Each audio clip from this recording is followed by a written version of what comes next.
Hi, everybody. Thanks for joining me. Steve Elmy here, the host of Homegrown Hunter Television. I got special guest Dave Briard from northern Quebec. He actually lives in Ontario, but travels to Quebec to do his moose hunt every year. We're going to talk to him about Ontario regulations as well as the opportunities of moose hunting in northern Quebec. Well, Dave, I appreciate you taking the time to come down here and speak to the Homegrown Hunting TV. I wanted to touch base on a couple things, one of them being the Ontario moose tag allocations. I know that there's been some changes the last 2 years. I would never consider myself a moose hunter, although I have shot my first bull moose with you. That's why I wanted you to be here to speak to me about the Quebec tags that are available and the opportunities that the Ontario hunters have as well. But from my understanding, based on the WMUs, it takes anywhere between 10 and 14 guys to apply for a moose tag in Ontario. That's what I heard as well, and basically I've never had enough hunter friends, who want to go moose hunting to begin with, so... There's a lot of groups that have been hunting, a lot of the older guys, 50, 55, I wouldn't say they're too old, but because I'm getting close to that as well, but a lot of the older guys have had the time to put together groups of 10 to 14, but someone as young as ourselves that may or may not be able to gather that many guys together to go for that moose have to apply for a draw. But from my understanding as well, we can buy a calf tag over the counter. But the cost of traveling and the expense of going far enough north to get into these things, it's expensive. Yeah. In which most guys my age either have children or full-time jobs, they can't take 10 to 14 days off. So when I went hunting with you a couple years back for my first bull moose, you had invited me out to Quebec, and I had an absolutely fantastic time. Short travels, as opposed to traveling 24 hours north in Ontario, we only traveled 16 hours, so we made it there within total a day's hours, time. Yeah, total hours of travel time to the camp. Great opportunities, lots of moose, and of course, we can buy tags over the counter, which is what I love, because at short term, in September, you called me and said, I need another guy, and explain to us or explain to the viewers what they need. It was like a week and a half when you called me, basically, and I said, all you need is have the cash for your non-resident license, which is I think it's up to $85, $385 right now. So $400 just for the tag, but between the two of us traveling up there in costs, I don't think I was $1,100. Oh no, right around that. Exactly. If you take your own food and you're not staying at hotels and splitting restaurants. food and things like that, the cost of that, and you do need 2 licenses per moose that you shoot. That's right. The only thing I call a downfall. But I don't like you figure 10 guys in Ontario are going to go moose hunting, all right? Yeah. One guy gets drawn, if I'm correct, and that one guy, obviously, party hunting can give it to the first person that sees a bull moose. Yep. So your odds are 1 to 10. But up there, with 2 guys tagging 1 bull moose, your odds are 1 and 2. Exactly. But there much higher chances of getting it. There's no such thing as party hunting either in Quebec. Okay. So we can go hunting together. Each was providing a tag for 1 animal. Yep. And we can hunt separately as long as we're in direct contact. Like if we have radios, maybe your cell phone might be able to get reception there. We can use cell phones. I do recall texting. I couldn't get reception enough to call anybody, but at the top of the mountain at the rock, which there's a photo of that actually in the new Homegrown Hunter magazine. Which is awesome. Yeah, it's. I used to go to that top of the rock because as a business owner, I have to be in contact, especially during the hunting season, so that my office can reach me. But text is better than anything. So being able to get to northern Quebec and have cell service is awesome. It's also really hard when you're in, like, what would you call it? It's not a rural area. You're in the middle of nowhere. Like, it's like 4 hours of mountain driving to get to where we're very limited on cell service and things like that as well, right? Yeah. And out of the safety aspects of everything, is there an opportunity for somebody to go up there within short distance of a town or a city? Because I remember traveling through a bunch of little towns along the coast. We're talking about the Gaspésie, if I pronounce that properly. Gaspésie, yeah, close enough. Gaspésie, I'm not French by any means, but at least I can pronounce it in some ways. But the Pas-Pébiac area is where we were hunting, just north of there. But, traveling through the mountains in the North Country, the Gaspé coast, I was there to my territory, if I can call it that. Mm-hmm. I'm always outside. I can backpack for many, many hours. I've been hunting for quite a while now, But going up in that type of territory, someone like myself being foreign to the area, I don't think it's a smart idea to be going up with two Ontario guys. You want to be GPS tracked. You want to make sure you got your cell phone, or at least do a little research for the area. But contact the local Ministry of Natural Resources for that area. Get the information and some maybe maps that would be good. But to the viewers that are watching, is there any spots that you could particularly point out that could be good areas to go and hunt? The Gaspé Coast itself is Zone 1 as far as Quebec zoning areas go. And it is known as the best. The go-to place. The go-to place for Canadian moose in Quebec. Well, I do understand that while you and I were traveling, now I'll let all the viewers know as well. Davey's been a very good friend of mine for the last 8 years. He's been one of my Rack Stacker staff team. I refer to them as elite staff. And he's got a great opportunity to go hunt with Jim Shockey this fall up in the Yukon, and with his experience. Now, I understand that with the moose populations that you have in the Gaspé Coast, when you were talking to Jim about moose hunting and you mentioned where you were from and how many years you've been hunting moose, giving that opportunity from Jim himself. Yeah. That was pretty cool, man. No, that was unbelievable. It's always been a dream to even talk to Jim Shockey, let alone getting a chance to guide for him. Like, this is it's crazy. So where are you going? I was talking to you, a week ago, and you were saying that Wojo's invited you to a northern part of a lake that might be like 25 miles wide or something. It's 25 miles long, 2 kilometers wide, or 25 kilometers long, 2 kilometers wide, and it's Great Calzaz Lake, or Big Calzaz Lake, and it's situated southeast, a 25-minute flight from Mayo. Mayo, Mayo and territories? Yukon territories. Yukon territories. Yeah.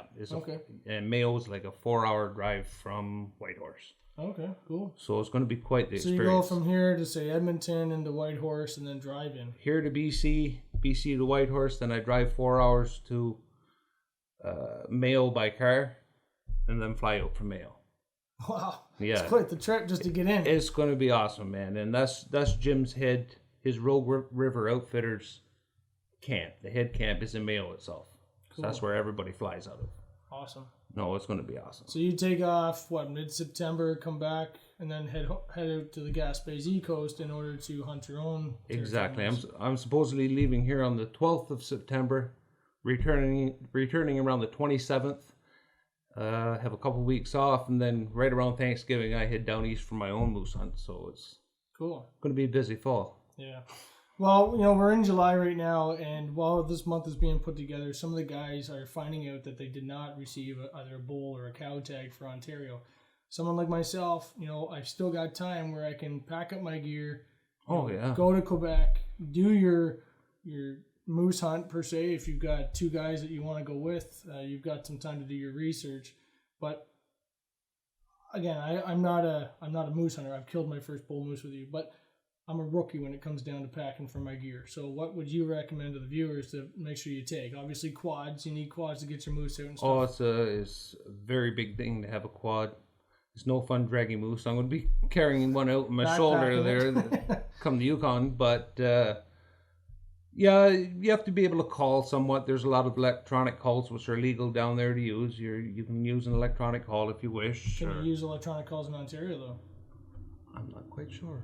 Yeah. That might be something we got to look into. Oh, because different areas. We don't promote any illegal activity. It's not what we're about. But when you're using type of attractants, or obviously I've got a bull slop here. It's a brand new product for us. Give us some experience in attracting moose, because with us we have a product called Heavyweight Moose Mineral that when we went moose hunting up in northern Quebec in the Gaspé Coast, I used Heavyweight the first time. And we shot my bull the second day traveling away from the heavyweight moose.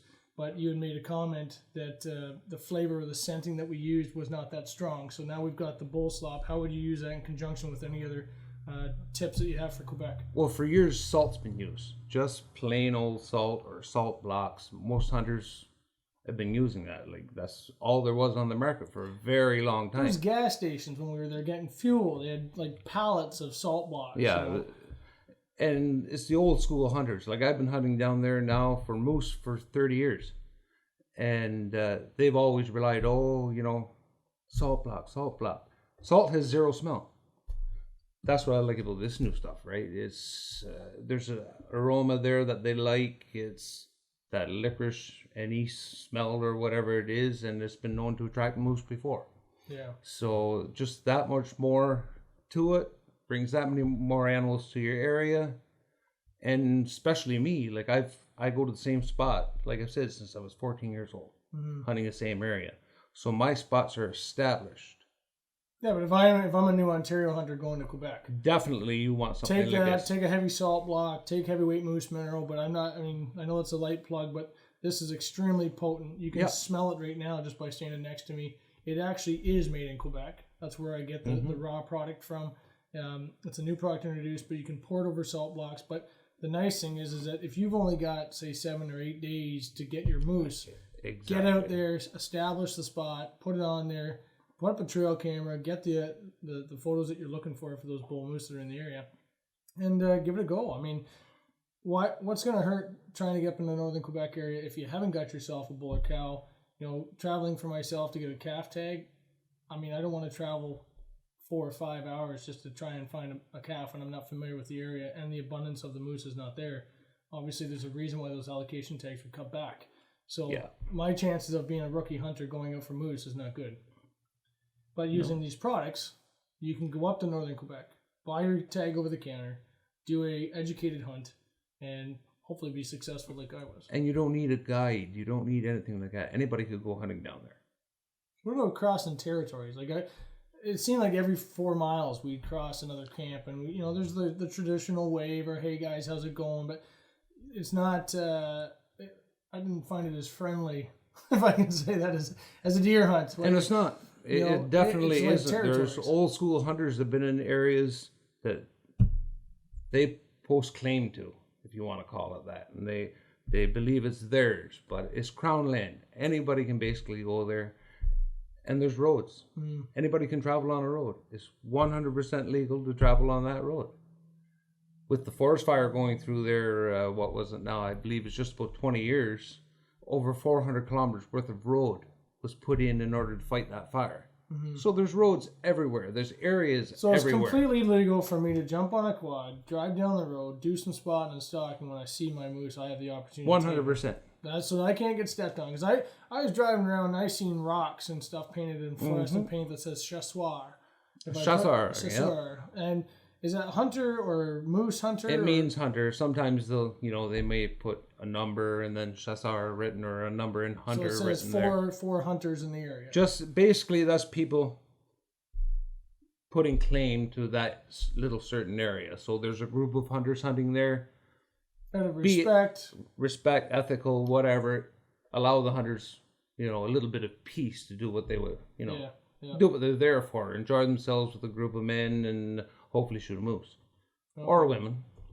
Cool. Well, even kids. What's the age group to take my son up there? I mean, Logan's not quite that age yet, but I know same as 15 Ontario or something. When it comes to that, the rules are the same as Ontario. Yeah. Okay, super cool. Well, thank you very much for coming. No problem, buddy. Anytime. All right, take care, man. I just want to take a quick opportunity and inform everybody that Dave here has done an article in the Homegrown Hunter magazine. If you join today, the first subscription comes out 1st of October. The premier edition has Dave's article about mineral supplementations, starting a bait location, as well as the benefits of starting it in the springtime to help with does and fawns. So sign on to hghmag.ca for an opportunity to win some shotguns. We're going to give away some rifles, and I believe there's also some advertisers that are throwing in free product. hghmag.ca. Subscribe today. It's a quarterly magazine full of information for either youth or education if you're looking to improve your hunts or learn about how you can maybe travel somewhere. This is not a plugging promotional type magazine where you're going to be seeing nothing but advertisements. This is about education and involving youth in the outdoors.